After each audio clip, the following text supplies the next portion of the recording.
So for my last few slides here, a bit of tips and tricks. What do we see often? First of all, make a compliance report. If 21 CFR Part 11 is something that is applicable to you, what we actually often tend to do, and what we've done as well, is just to make a short report. It's not the full validation package, but basically state out the different requirements of 21 CFR Part 11, and then state how you plan to use the system in compliance with those requirements. It is often a way to get everyone on the same page. How do we handle all these specific requirements?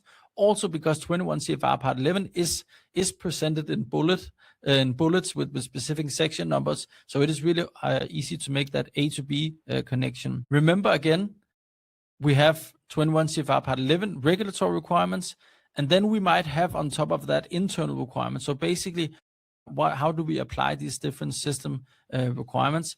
And that leads you to being able to fulfill these requirements.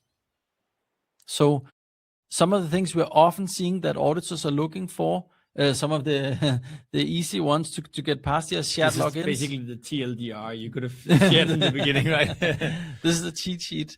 Shared logins, don't do it. I think we've went over that in full detail. Yeah.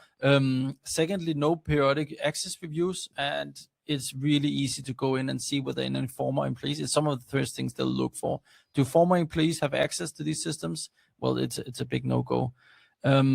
Audit trails that are disabled or never reviewed, how much should you review and so forth? It's up to you, but you need to have an audit trail review process in place. We often see as well, like just deploying system, it says that it's 21 CFR Part 11 compliant, so let's just use it. You still need to have your assessment of the system. Often you can reuse a lot of the vendor activities using in the vendor validation as part of it, but you still need to do your own assessment. And also temperature records that can be deleted or altered, especially if you have your data stored somewhere else in the system.